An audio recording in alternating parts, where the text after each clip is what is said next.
Hey guys, welcome to my YouTube channel Raghav classes. दोस्तों, आज मैं लाया हूं आप सभी के लिए एडवर्ब का पार्ट 2, जिसमें बहुत ही सारे इंपॉर्टेंट क्वेश्चंस हैं जो एग्ज़ाम में अक्सर मिलेंगे आपको। तो दोस्तों, अगर आपने एडवर्ब की पढ़ाई की है तो आपको ये बिल्कुल आसान लगने वाला है, और अगर आपने नहीं भी पढ़ा है एडवर्ब चैप्टर तो आपको मैं हिंट दूंगा जिससे आपको सारे क्वेश्चंस आसानी से समझ में आ जाएंगे। तो आइए शुरू करते हैं। हमारा पहला प्रश्न है जो कि कॉमन एरर से है। All the pupils stood up respectively as the guru entered the room. दोस्तों, आपको बताना है कि इसमें किस पार्ट में एरर है, यानी त्रुटि है, गलती है। ग्रामर से यानी एडवर्ब से जुड़ा है ये प्रश्न, और आपको बताना है कि इसमें किस पार्ट में गलती है। मैं एक बार प्रश्न फिर से बोल देता हूँ। All the pupils stood up respectively as the guru entered the room. दोस्तों, ऐसे प्रश्नों को करने के लिए हिंदी पता होना बहुत ही ज़रूरी होता है। सिर्फ ग्रामर से काम नहीं चलने वाला है, आपको हिंदी वर्ड भी पता होना चाहिए, आपको हिंदी मीनिंग भी पता होना चाहिए। दोस्तों, उम्मीद करता हूँ कि आपको ये प्रश्न का उत्तर पता होगा। अगर आपको पता है तो आप ज़रूर कमेंट बॉक्स में दीजिएगा आंसर। वैसे मैं भी इसका आंसर बताऊंगा। दोस्तों, इसमें जो गलत पार्ट है वो है बी में। अब मैं आपको बताऊंगा कि बी पार्ट में क्या गलत है। तो दोस्तों, अभी मैंने बताया कि हिंदी जानना बहुत ही ज़रूरी है। देखो दोस्तों, इस पूरे सेंटेंस की हिंदी क्या निकलती है। ऑल द प्यूपिल्स, पीपल्स की हिंदी होती है शिष्य, शिष्यगण, बहुत सारे शिष्य। तो सारे शिष्य खड़े हो गए, स्टूड अप, खड़े हो गए। रेस्पेक्टिवली, रेस्पेक्टिवली की हिंदी होती है क्रमशः। क्रमशः का मतलब होता है क्रम से, यानी बारी बारी। एज का हिंदी होता है ज्यों ही। द गुरु यानी अध्यापक, इंटर्ड द रूम, तो ज्यों ही कमरे में गुरुजी इंटर किए, प्रवेश किए, सारे बच्चे खड़े हुए एक एक करके। तो क्या कभी आप ही बताओ, गुरुजी इंटर करेंगे क्लास में तो सारे बच्चे एक एक करके खड़े होंगे? नहीं। यहाँ पे होना चाहिए था दोस्तों रेस्पेक्टिवली की जगह पे रेस्पेक्टफुली, क्योंकि यहाँ पे सेंस निकलना चाहिए था आदर पूर्वक खड़े हो गए। भाई, गुरुजी टीचर इंटर करेंगे कमरे में तो सारे शिष्य क्रम से यानी बारी बारी तो खड़े होंगे नहीं, वो तो एक बारी खड़े होंगे। तो ऐसे में यहाँ पर रेस्पेक्टिवली नहीं होना चाहिए था दोस्तों, यहाँ पर रेस्पेक्टफुली होना चाहिए। क्योंकि यहाँ पे जो सेंस है वो आदर का सेंस है। सारे छात्र, सारे शिष्य खड़े हो गए आदर पूर्वक। As the guru entered the room, ज्यों ही गुरु जी एंटर किए कमरे में। तो दोस्तों, यहाँ पे रेस्पेक्टफुली होना चाहिए। तो रेस्पेक्टिवली एंड रेस्पेक्टफुली में अंतर है। रेस्पेक्टिवली का मतलब होता है क्रमशः, बारी बारी से, और रेस्पेक्टफुली का मतलब होता है दोस्तों आदर पूर्वक। तो यहाँ पे दोस्तों रेस्पेक्टफुली होना चाहिए था, यानी बी पार्ट में एरर है।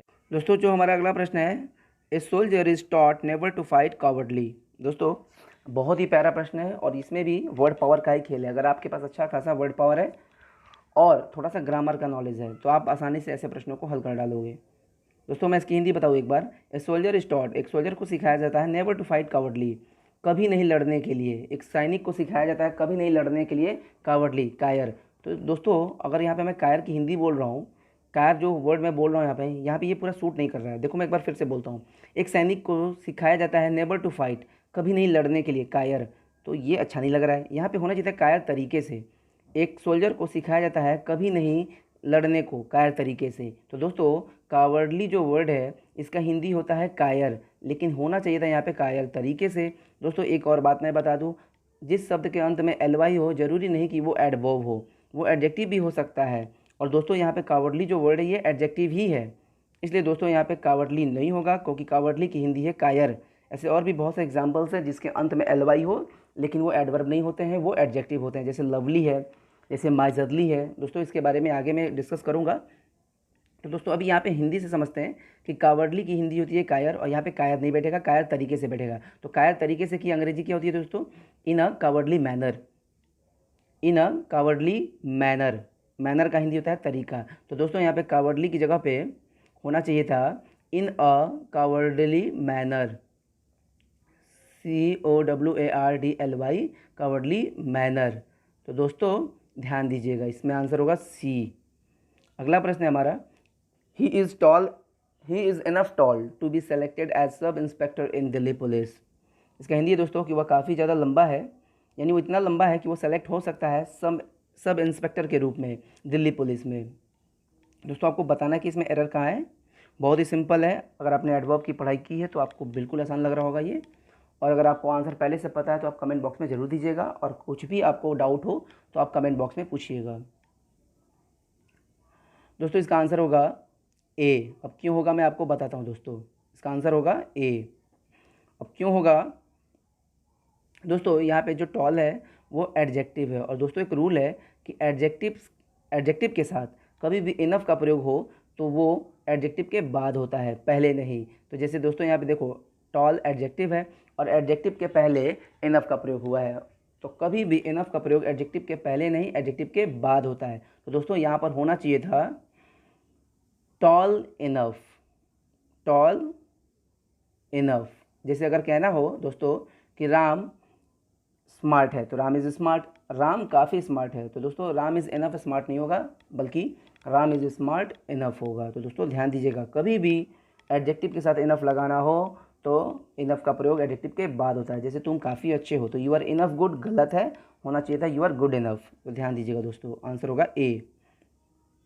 अगला प्रश्न है, I did not know hardly any one in the college and so I felt lonely all the time. बहुत ही बढ़िया प्रश्न है ये भी दोस्तों, बहुत ही कॉमन सेंस वाला है क्वेश्चन अगर आपने एडवर्ब की पढ़ाई की है तो। दोस्तों मैं आपको बता दूं कि इसका जो आंसर होगा वो होगा ए। अब क्यों होगा मैं आपको हिंट दे दूं दोस्तों। एक्चुअली हार्डली जो वर्ड है, हार्डली नहीं, आपको मैं बता दूं, हार्डली, स्कार्सली एंड बेयरली, ये तीनों जो वर्ड है ये नेगेटिव सेंस देते हैं। इनकी हिंदी होती है नहीं के बराबर, नाम मात्र, नहीं के बराबर, 90% नहीं। ये तीनों वर्ड नेगेटिव है और जब ये सेंटेंस में आ जाए तो सेंटेंस ऑटोमेटिक नेगेटिव हो जाता है, तो फिर से किसी नॉट की ज़रूरत नहीं पड़ती है। तो दोस्तों आप देख लो, आई डिड नॉट नो, मैं नहीं जानता था, हार्डली, और हार्डली का भी होता है नहीं, नाम मात्र, नहीं के बराबर। तो दोस्तों या तो नॉट ही यूज़ करो आप, या तो आप हार्डली यूज़ करो, दोनों एक साथ यूज़ नहीं होता है। तो हार्डली, स्कार्सली एंड बेयरली जब भी यूज़ करना हो आप नॉट यूज़ नहीं करोगे, या तो आप नॉट यूज़ करो, या तो आप हार्डली या स्कार्सली या बेयरली, तीनों की हिंदी एक ही है, नाम मात्र नहीं के बराबर। तो दोस्तों याद रखिएगा, बहुत इंपॉर्टेंट क्वेश्चन एग्जाम में ज़रूर आता है। तो या तो आप नॉट लगाओ या तो आप हार्डली लगाओ। तो मैं यहाँ से अगर मैं नॉट हटा देता हूँ तो भी सही है, या हार्डली हटा दूँ तो भी सही है। इसलिए दोस्तों आंसर होगा हमारा ए, ध्यान रखिएगा। हिंदी निकलेगी दोस्तों कि मैं नहीं जानता था किसी को भी, या मैं नहीं के बराबर किसी को जानता था, नाम मात्र ही मैं किसी को जानता था, या मैं नहीं जानता था किसी को इन द कॉलेज में, एंड सो, और इसलिए आई फेल्ट, मैं महसूस किया, लोनली, अकेला, ऑल द टाइम, सारा समय, यानी पूरा दिन मैं अकेला महसूस किया।